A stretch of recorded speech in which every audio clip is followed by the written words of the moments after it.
ಬಿಜೆಪಿಯಲ್ಲಿ ಹೈಕಮಾಂಡ್ ಬದುಕಿದೆಯಾ ಅನ್ನೋ ಪ್ರಶ್ನೆ ರಾಜ್ಯದಲ್ಲಿ ಬಿಜೆಪಿ ಕಾರ್ಯಕರ್ತರು ಕಾಡ್ತಿರುತ್ತೆ. ಎಲ್ರಿಗೂ ಸಹಜವಾಗಿ ಅನ್ಸುತ್ತೆ. ಯಾಕೆಂದ್ರೆ ಇಷ್ಟೆಲ್ಲ ಆದಿ ಬೀದಿಯಲ್ಲಿ ರಂಪಾಟ ಮಾಡ್ಕೊಂಡು ಕಿತ್ತಾಡ್ಕೊಂಡು ಜಗಳ ಮಾಡ್ಕೊಂಡು ಬಿಜೆಪಿ ಮನೆಯೊಂದು 100 ಬಾಗ್ಲು ಅನ್ನೋ ಥರ ಆದರೂ ಕೂಡ ಹೈಕಮಾಂಡ್ ಏನೂ ಕಿಸಿಯಕ್ಕಾಗ್ತಿಲ್ಲ ಅನ್ನೋ ರೀತಿಯ ಬೇಸರ ಆ ಪಕ್ಷದ ನಿಷ್ಠಾವಂತ ಕಾರ್ಯಕರ್ತರಿದೆ. ಇದೀಗ ವಿಜೇಂದ್ರ ಕಂಟಿನ್ಯೂ ಆಗ್ಬೋದು ಅನ್ನೋ ಒಂದು ಚರ್ಚೆಯ ನಡುವೆ ಇಲ್ಲ ಕಂಟಿನ್ಯೂ ಆಗಕ್ಕೆ ನಾವು ಬಿಡಲ್ಲ ಅನ್ನೋ ದಾಟಿಯ ಸರ್ಕಸ್ಗಳು ಕೂಡ ನಡೀತಾ ಇದೆ. ಕಾರಣ ಎಷ್ಟೇ, ವಿಜೇಂದ್ರ ಲೀಡರ್ ಅಲ್ಲ, ವಿಜೇಂದ್ರ ಹೀರೋ ಅಲ್ಲ, ವಿಜೇಂದ್ರ ವಿಲನ್ ಬಿಜೆಪಿಗೆ. ಕಡೆಗಳಿಗೆ ಸರ್ಕಸ್ಗಳು ನಡೀತಾ ಇದೆ. ಒಂದ್ ಕಡೆ ಅಶೋಕ್ ಕೂಡ ದೆಹಲಿ ವಿಸಿಟ್, ಮತ್ತೊಂದು ಕಡೆ ವಿಜೇಂದ್ರ ದೆಹಲಿ ಪ್ರವಾಸ ಮುಗಿಸ್ ಹೊರಗಡೆ ಬಂದು ಬೆಂಗಳೂರಿಗೆ ವಾಪಸ್ ಬಂದ್ಮೇಲೆ ನಮ್ಮದೇ ಆಟ ಅಂತ ಅವ್ರದ್ದು. ನಿಮ್ಮ ಆಟ ಆಡಕ್ಕೆ ಬಿಡಲ್ಲ, ಕಡೆಗಳಿಗೆವರೆಗೂ ಕೂಡ ನಾವು ಕೂಡ ಪಾನ್ ಮೂವ್ ಮಾಡ್ತೀವಿ ಅನ್ನೋದು ಏನು ವಿರೋಧಿ ಟೀಮ್ ಅನ್ನೋದಕ್ಕಿಂತ ವಿಜೇಂದ್ರವನ್ನ ವಿರೋಧ ಮಾಡ್ತಕ್ಕಂಥ ಬಿಜೆಪಿ ನಾಯಕರು ಅವ್ರದ್ದು ವಾದ. ಯಾಕೆಂದ್ರೆ ವಿಜೇಂದ್ರ ಇಟ್ಕೊಂಡು ನಾವು ಬಿಜೆಪಿ ಕಟ್ಟಕ್ಕಾಗಲ್ಲ. ಬಿಜೆಪಿಲಿ 2 ಟೀಮ್ ಆಗಬೇಕು ಅಂದ್ರೆ ವಿಜೇಂದ್ರಗೆ ಅವಕಾಶ ಕೊಡಬೇಕು, ಇಲ್ಲ ವಿಜೇಂದ್ರ ತೆಗೆದ್ರೆ ಬಿಜೆಪಿ ಉಳಿಯುತ್ತೆ ಅನ್ನೋದು ಅವ್ರ ವಾದ. ಕುಮಾರ್ ಬಂಗಾರಪ್ಪ, ಮಾಜಿ ಸಂಸದ ಕೇಂದ್ರ ಸಚಿವ ಸಿದ್ದೇಶ್ವರ್ ಅವ್ರದ್ದು, ಹರಿಹರ ಶಾಸಕ BP ಹರೀಶ್ ಸೇರಿದಂಗೆ ಅರವಿಂದ್ ಲಿಂಬಾವಳಿ, ಪ್ರತಾಪ್ ಸಿಂಹ, ಇವರೆಲ್ಲರೂ ಕೂಡ ವಿಜೇಂದ್ರ ವಿರುದ್ಧವಾಗಿ ಏನೇನು ಮಾಡ್ಬೋದು ಅವೆಲ್ಲ ಮಾಡ್ತಿದ್ದಾರೆ. ಕಾರಣ ಎಷ್ಟೇ, ವಿಜೇಂದ್ರ ವಿರುದ್ಧ ಅನ್ನೋಕ್ಕಿಂತ ವಿಜೇಂದ್ರ ಬಿಹೇವಿಯರ್, ವಿಜೇಂದ್ರ ಹಳೆ ಆಟಗಳು, ವಿಜೇಂದ್ರ ಕಥೆಗಳ ವಿರುದ್ಧ ಇವರ ಹೋರಾಟ ನಡೀತಾ ಇದೆ.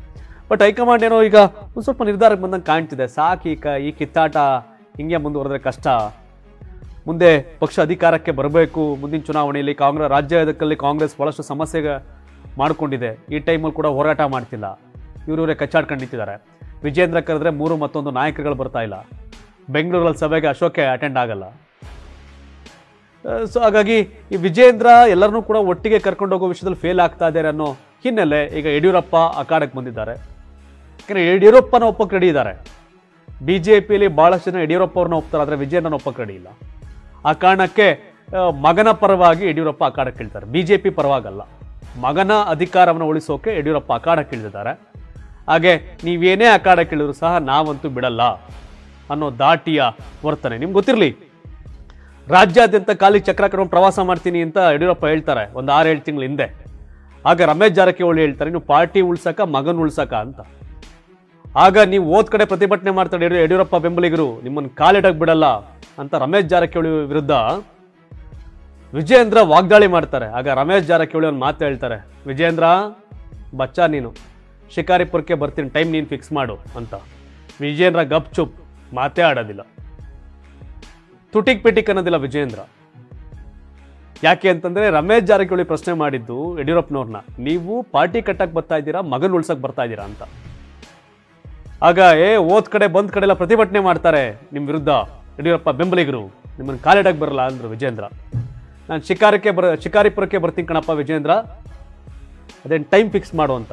ವಿಜೇಂದ್ರ ಮುಂದಕ್ಕೆ ಮಾತಾಡಲಿಲ್ಲ. ರಮೇಶ್ ಜಾರಕಿಹೊಳಿ ರೆಡಿ ಇದ್ರು ಹೋಗಕ್ಕೆ.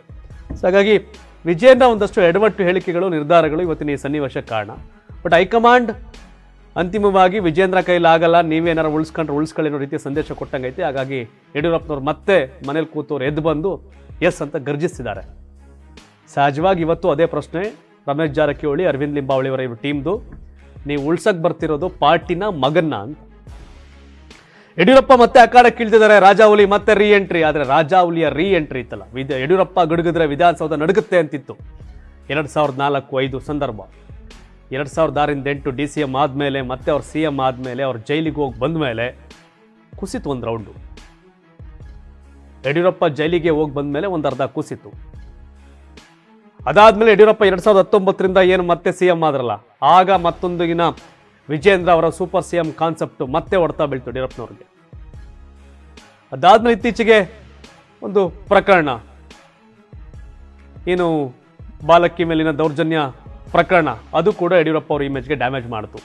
2025 ಇವಾಗ 2005ರಲ್ಲಿದ್ದಂಥ ಯಡಿಯೂರಪ್ಪ ಅವರ ಶಕ್ತಿ, ಯಡಿಯೂರಪ್ಪ ಗುಡುಗಿದ್ರೆ ವಿಧಾನಸೌಧ ನಡುಗುತ್ತೆ ಅನ್ನೋದಿತ್ತಲ್ಲ, ಅವೆಲ್ಲ ಇಲ್ಲ ಇವಾಗ. ಅಕ್ಕಪಕ್ಕ ಇರೋ BP ಹರೀಶೇ ನಡುಗ್ತಾ ಇಲ್ಲ, ಸಿದ್ದೇಶ್ವರ್ ಅವರೇ ನಡುಗ್ತಾ ಇಲ್ಲ, ಅರವಿಂದ್ ಲಿಂಬಾವಳಿ ನಡುಗ್ತಾ ಇಲ್ಲ. ಇನ್ನು ವಿಧಾನಸೌಧದಲ್ಲಿ ನಡುಗುತ್ತೆ ಅನ್ನೋ ಪ್ರಶ್ನೆ ಸಹಜವಾಗಿ ಕಾಡುತ್ತೆ. ಬಟ್ ಯಡಿಯೂರಪ್ಪ ರೀ ಎಂಟ್ರಿ ಗೊತ್ತು, ಅವರು ಪಾರ್ಟಿ ಉಳ್ಸೋಕ್ಕಿಂತ ಮಗನನ್ನ ಅಧ್ಯಕ್ಷ ಸ್ಥಾನದಲ್ಲಿ ಉಳ್ಸೋಕೆ ಬಂದಿದ್ದಾರೆ. ಆ ಸರ್ಕಸ್ಗಳು ನಡೀತಾ ಇದೆ. ಇನ್ನು ಕೆಲವು ದಿನಗಳಲ್ಲಿ ನೂತನ ಅಧ್ಯಕ್ಷನ ಘೋಷಣೆ ಆಗುತ್ತೆ. ನೂತನ ಅಧ್ಯಕ್ಷರು ಅಂತಂದ್ರೆ ಅದು ವಿಜೇಂದ್ರ ಕಂಟಿನ್ಯೂ ಅಂತಾನೋ ಅಥವಾ ಮರು ನೇಮಕ ಅಂತಾನೋ ಒಂದು ಟ್ವಿಸ್ಟ್ ಇದೆ. ಕಂಟಿನ್ಯೂ ಅಂದರೆ 3 ವರ್ಷಕ್ಕೆ ಒಂದು ಅವಧಿ ಕಂಪ್ಲೀಟ್.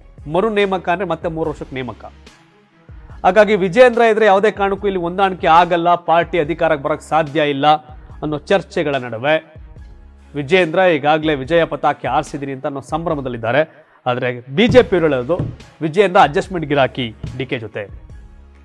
ಕಳೆದ ವಿಧಾನಸಭೆ ಚುನಾವಣೆ ಸೋಲಿಗೆ ಕಾರಣ ವಿಜೇಂದ್ರ ಅಡ್ಜಸ್ಟ್ಮೆಂಟ್ ಗಿರಾಕಿ, ಲೋಕಸಭೆಯಲ್ಲಿ ಸೋಲಿಗೆ ಕಾರಣ ಅಡ್ಜಸ್ಟ್ಮೆಂಟ್ ಗಿರಾಕಿ ವಿಜೇಂದ್ರ, ದಾವಣಗೆರೆಯಲ್ಲಿ, ಚಿಕ್ಕೋಡಿಲಿ ಈ ಥರದೆಲ್ಲ ಚರ್ಚೆಗಳಿದೆ. ಸೊ ಹಾಗಾಗಿ ಬಿಜೆಪಿ ಅದು ಮುಗಿಯದ ಕತೆ. ಇನ್ನು ಕಡೆ ಆಟ, ನೀವು ಏನಾರ ಕಿತ್ತಾಡ್ಕೊಳ್ಳಿ, ನಾವು ಅನೌನ್ಸ್ ಮಾಡೋದು ನೀವು ಒಪ್ಕೊಳ್ಳಿ ಅಂತ ಸಂದೇಶ ಕೊಟ್ಟಾಗಿದೆ ಹೈಕಮಾಂಡ್. ನಾವು ಯಾರನ್ನ ಮಾಡ್ತೀವಿ ಒಪ್ಕೊಳ್ಳಿ ಅಂತ. ಅದು ವಿಜೇಂದ್ರ ಮುಂದುವರಿಯಬಹುದು ಅಥವಾ ಮತ್ತೊಬ್ಬ ಯಾರೋ ಬರ್ಬೋದು, ಅದೇನು ಬೇಕಾದ್ರೆ ಆಗ್ಬೋದು. ಆದರೆ ವಿಜೇಂದ್ರ ಮುಂದುವರೆದರೆ ಬಿಜೆಪಿಯ ಈ ಕಗ್ಗಂಟು ಮುಂದುವರೆದಂತೆ. ವಿಜೇಂದ್ರ ಬದಲಾಯಿಸಿದ್ರೆ ಈಗ ಒಂದು ನಿರ್ಧಾರಕ್ಕೆ ಬರ್ಬೋದು, ನಾವು ವಿಜೇಂದ್ರ ವಿರೋಧ ಮಾಡೋರನ್ನ ತೆಗೆದು ಆಚೆ ಹಾಕ್ಬೋದು.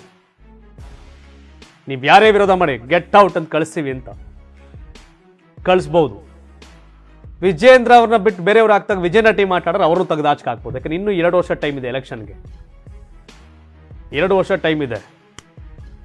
ಒಂದು ಪಾರ್ಟಿಯ ಗಲಾಟೆ ಗದ್ದಲ, ಅದರ ಲಿಮಿಟ್ 15 ಡೇಸ್ ಒಳಗೆ ಉಳಿಸ್ಕೊಂಡಿದ್ರೆ ವರ್ಷಗಟ್ಟಲೆ ಗಲಾಟೆ ಆಗುತ್ತೆ. ಈಗಾಗಲೇ ಲೋಕಸಭೆ ಚುನಾವಣೆ ಆಗಿ 1 ವರ್ಷ ಆಯಿತು, ವಿಜೇಂದ್ರ ಅಧ್ಯಕ್ಷ ಆಗಿ 1-2 ವರ್ಷ ಆಯ್ತಾ ಬಂತು. ಆದರೆ ಗಲಾಟೆ ನಿರಂತರ ಅಂತ ಬಿಜೆಪಿಯಲ್ಲಿ. ಈಗ ಯತ್ನಾಳ ಹಾಕಿದ್ದಾರೆ ಪಾರ್ಟಿಯಿಂದ.